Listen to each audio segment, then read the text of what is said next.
Hello students, welcome to law excellence IAS academy. ఇవాళ మనం మాట్లాడుకోబోయే topic ఏంటి అంటే ఎన్సిపిసిఆర్. ఎన్సిపిసిఆర్ అంటే ఏంటి? National commission for protection of child rights అనేసి పిలుస్తాం. సో ఈ కమిషన్ అన్నటువంటిది సుప్రీంకోర్టుకు ఒక రిపోర్ట్ ఇచ్చింది. దేని గురించి? మద్రసాస్ గురించి. ఏమని రిపోర్ట్ అన్నటువంటిది ఇచ్చింది, ఏ కంటెక్స్లో ఇలా రిపోర్ట్ ఇవ్వాల్సి వచ్చింది, ఆ రిపోర్ట్లో ఏముంది అన్నటువంటిది ఇవాళ మనం తెలుసుకుందాం. సో ఇక్కడ ఏమైంది అంటే, ఫస్ట్ ఆఫ్ ఆల్ ఉత్తరప్రదేశ్ మనకి తెలుసు. ఉత్తరప్రదేశ్ ఏం చేసింది? మద్రసాస్కి సంబంధించి ఒక చట్టాన్ని తీసుకొచ్చింది. ఏ చట్టం అది? యూపీ మద్రసా ఎడ్యుకేషన్ యాక్ట్ అనేసి. UP madrasa education act. అయితే ఈ యూపీ మద్రసా ఎడ్యుకేషన్ యాక్ట్ ప్రకారం యూపీ యొక్క హైకోర్టు అలహాబాద్ హైకోర్టు తెలుసు కదా. సో ఈ అలహాబాద్ హైకోర్టు ఏం చేసింది? ఈ యొక్క చట్టం, మరి ఈ హైకోర్టు ఈ చట్టాన్ని అన్కాన్స్టిట్యూషనల్ అన్నట్టుగా చెప్పింది అనమాట. అన్కాన్స్టిట్యూషనల్ లేదా రాజ్యాంగ విరుద్ధం అనేసి చెప్పింది. ఎందుకని? మద్రసాస్లో ఇచ్చేటటువంటి ఆ ఎడ్యుకేషన్ అన్నటువంటిది ప్రాపర్గా లేదు, కాంప్రహెన్సివ్గా లేదు అన్నట్టుగా ఈ నేపథ్యంలో ఈ యొక్క తీర్పు ఇచ్చిందనమాట. వర్డిక్ట్ ఇస్తే దాన్ని చాలామంది సవాల్ చేశారు. అది మళ్ళీ సుప్రీంకోర్టుకి వెళ్ళిన తర్వాత సుప్రీంకోర్టు ఏం చేసింది? ఎన్సిపిసిఆర్ నువ్వు వెళ్ళి అక్కడ పరిస్థితి ఎలా ఉంది అన్నట్టుగా నిజంగా చూసి ఒక రిపోర్ట్ ఇవ్వు అన్నట్టుగా చెప్తే దానికి ఎన్సిపిసిఆర్ ఒక రిపోర్ట్ని విడుదల చేయటం జరిగింది సుప్రీంకోర్టుకి. మరి ఆ రిపోర్ట్లో ఎన్సిపిసిఆర్ అన్నటువంటిది ఏమని చెప్పింది అంటే, ఒకటి గమనించాలి, మద్రసాస్ ఏవైతే ఉన్నాయో వాటిలో నిజంగానే ఎడ్యుకేషన్ అన్నటువంటిది ప్రాపర్గా లేదు, కాంప్రహెన్సివ్గా లేదు అన్నట్టుగా ఈ రిపోర్ట్ కూడా చెప్పింది. కాంప్రహెన్సివ్గా లేదు. అంతేకాదు, రైట్ టు ఎడ్యుకేషన్ యాక్ట్ అన్నటువంటిది ఉంది మనకి, ఆర్టీఈ చట్టం 2009. దీన్ని కూడా వయలేట్ చేస్తోంది అన్నట్టుగా ఈ రిపోర్ట్ చెప్పింది. మరి ఎందుకని వయలేట్ చేస్తోంది అంటే, ఇక్కడ ఏవైతే మద్రసాస్లో టెక్స్ట్ బుక్స్ ఉంటాయో ఆ టెక్స్ట్ బుక్స్ అన్నటువంటివి స్టూడెంట్స్కి ఒక కాంప్రహెన్సివ్ ఎడ్యుకేషన్ ఇవ్వట్లేదు. దానికి బదులుగా ఈ ఇస్లాం యొక్క సుప్రీమసీని బోధించేలాగా ఉన్నాయి తప్ప వాళ్ళకి ఒక సమగ్ర విద్యని అందించేలాగా లేవు అన్నట్టుగా ఈ రిపోర్ట్ చెప్తోంది. అంతేకాదు, యూపీలో ఉన్నటువంటి ఒక మద్రసా వల్ల తాలిబాన్ కూడా రిలీజియస్ అండ్ కల్చరల్ ఇన్ఫ్లుయెన్స్కి లోనయ్యారు అన్నట్టుగా ఈ రిపోర్ట్ చెప్పిందనమాట. సో వీటన్నింటినీ పరిగణలోకి తీసుకునే ముందే అలహాబాద్ హైకోర్టు అన్నటువంటిది ఇలా యూపీ ప్రభుత్వం 2004లో తీసుకొచ్చినటువంటి ఈ చట్టం ఏదైతే ఉందో, యూపీ మద్రసా ఎడ్యుకేషన్ యాక్ట్ అన్నటువంటిది, యూపీ మద్రసా ఎడ్యుకేషన్ యాక్ట్, దీన్ని అన్కాన్స్టిట్యూషనల్ అన్నట్టుగా ఆల్రెడీ చెప్పేసింది.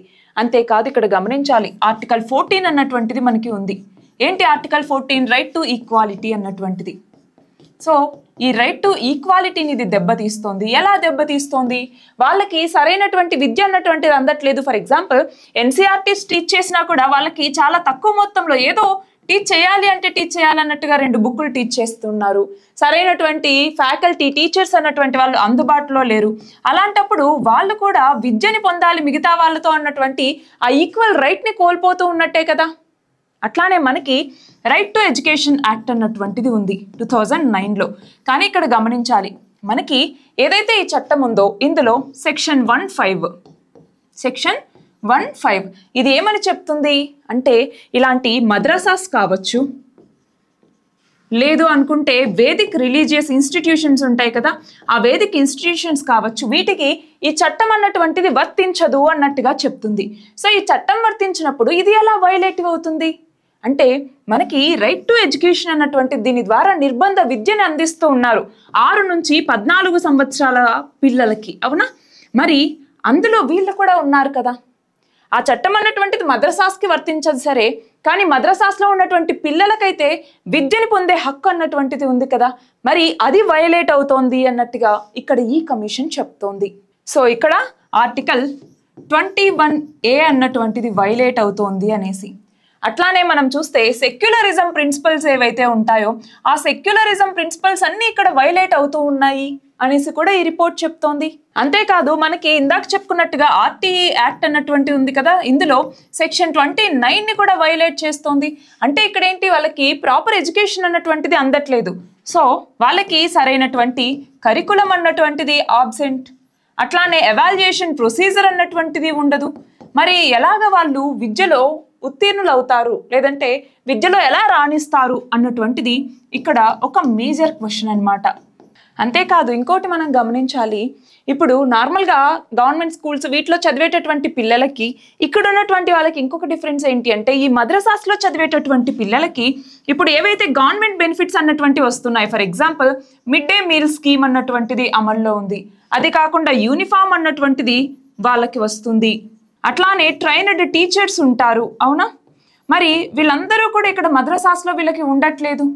మరి అలాంటప్పుడు స్టూడెంట్స్కి మంచి విద్య అందుతుందని మీరు ఎలా చెప్పగలరు? సో పిల్లలకి వాళ్ళ రైట్ టు ఎడ్యుకేషన్ అన్నటువంటిది ఇక్కడ వైలేట్ అవుతోంది అనేసి ఎన్సిపిసిఆర్ చెప్తోంది. మరి ఈ నేపథ్యంలో ఎన్సిపిసిఆర్ అంటున్నా. ఏంటి ఎన్సిపిసిఆర్ అంటే? ఇందాక చెప్పుకున్నట్టుగా national commission for protection of child rights లేదా చిల్డ్రన్స్ రైట్స్ అంటాము. దీనిని commission for protection of child rights act 2005 కింద ఏర్పాటు చేయటం జరిగింది.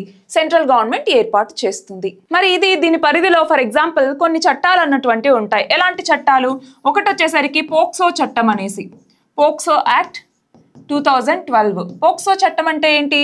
Protection of children from sexual offences act అనేసి పిలుస్తాం.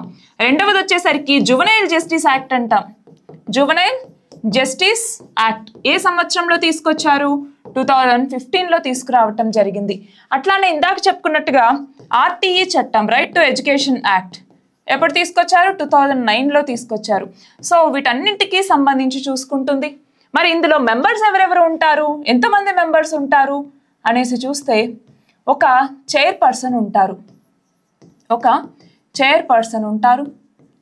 అట్లానే 6 మెంబర్స్ ఉంటారనమాట. 6 మెంబర్స్, అందులో అట్లీస్ట్ 2 మెంబర్స్ అయినా ఉమెన్ ఉండాలి. మరి వీళ్ళని రిమూవ్ చేయాలి అంటే సెంట్రల్ గవర్నమెంట్ ఒక ఆర్డర్ని తీసుకొచ్చి వీళ్ళని రిమూవ్ చేసేస్తుంది. సో వీళ్ళ యొక్క ఫంక్షన్స్ ఏంటి? ఫంక్షన్స్ అంటే ఆల్రెడీ ఇందాక మనం 3 చట్టాలను ఇక్కడ చెప్పుకున్నాం. ఆ 3 చట్టాలకి సంబంధించి ప్రొటెక్షన్ అన్నటువంటిది అంటే, ఒకటి చిల్డ్రన్ ప్రొటెక్షన్కి సంబంధించి ఇనిషియేటివ్స్ అన్నటువంటివి తీసుకోవటం, అవునా?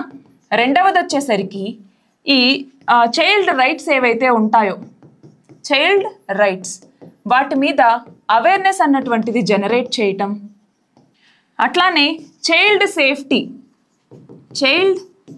సేఫ్టీ మీద ఎంక్వైరీలు చేయటం కావచ్చు. ఫర్ ఎగ్జాంపుల్ మనకి ఇలాంటి మద్రసాస్ అన్నటువంటివి ఉంటాయి, అలాగే ఈ ఆర్ఫనేజెస్ ఏవైతే ఉంటాయో అలాంటివి కావచ్చు. వాటిలోకి వెళ్ళి ఇన్స్పెక్షన్స్, ఎంక్వైరీస్ అన్నటువంటివి చేయటానికి వీటికి రైట్స్ అన్నటువంటివి ఉంటాయి. ఎంక్వైరీ చేయొచ్చు, అలాగే ఎగ్జామైన్ చేయొచ్చు అనమాట. చైల్డ్కి సంబంధించి అక్కడ పరిస్థితులు ఎలా ఉన్నాయి వీటన్నింటికి సంబంధించి. అట్లానే చైల్డ్ రైట్స్కి ఏమైనా వయలేషన్స్ కనుక జరిగితే, అప్పుడు ఇంటరాగేషన్ చేయటానికి కూడా ఈ కమిషన్కి పర్మిషన్ అన్నటువంటిది ఉంటుందన్నమాట. సో ఇలాంటి ఫంక్షన్స్ అన్నింటినీ ఈ యొక్క కమిషన్ చేపడుతుంది. సో ఇది ఈ కమిషన్ యొక్క ఫంక్షన్స్ ఏంటి, ఎంతమంది మెంబర్స్ ఉంటారు దీనికి సంబంధించి. సో ఇప్పుడు ఇందాక మనం చెప్పుకున్నాం మద్రసాస్ సరైన విద్యను అందించట్లేదు అనేసి ఈ కమిషన్ చెప్పింది అని. కానీ మద్రసాస్ ఏర్పాటు చేయటానికి మనకి కాన్స్టిట్యూషనల్ ప్రొవిజన్స్ ఏమేమి ఉన్నాయి మనకి ఆల్రెడీ తెలుసు. మనకి ఫండమెంటల్ రైట్స్లో ఆర్టికల్ 29 అలాగే ఆర్టికల్ 30 ఇవి రెండు కూడా కల్చరల్ అట్లానే ఎడ్యుకేషనల్ రైట్స్ని ఇస్తాయి. Educational rights for religious minorities, linguistic minorities. మరి వీటి కింద ఆర్టికల్ 30 ఏదైతే ఉందో దీని కింద ఈ రిలీజియస్ లేదా లింగ్విస్టిక్ మైనారిటీస్ వాళ్ళకి సంబంధించినటువంటి స్కూల్స్ కావచ్చు, వాళ్ళకి సంబంధించినటువంటి ఇన్స్టిట్యూషన్స్ని నెలకొల్పుకోవచ్చు. అంటే మద్రసాస్ని కూడా దీని కింద నెలకొల్పుకునేటటువంటి అవకాశం వీళ్ళకి ఉంటుంది. సో వాళ్ళ యొక్క కల్చరల్, లింగ్విస్టిక్ మరియు రిలీజియస్ సిగ్నిఫికెన్స్ని కాపాడుకునేందుకు, ఎన్ష్యూర్ చేసుకునేందుకు వాళ్ళు రిలీజియస్ ఇన్స్టిట్యూషన్స్ని నెలకొల్పుకోవచ్చు.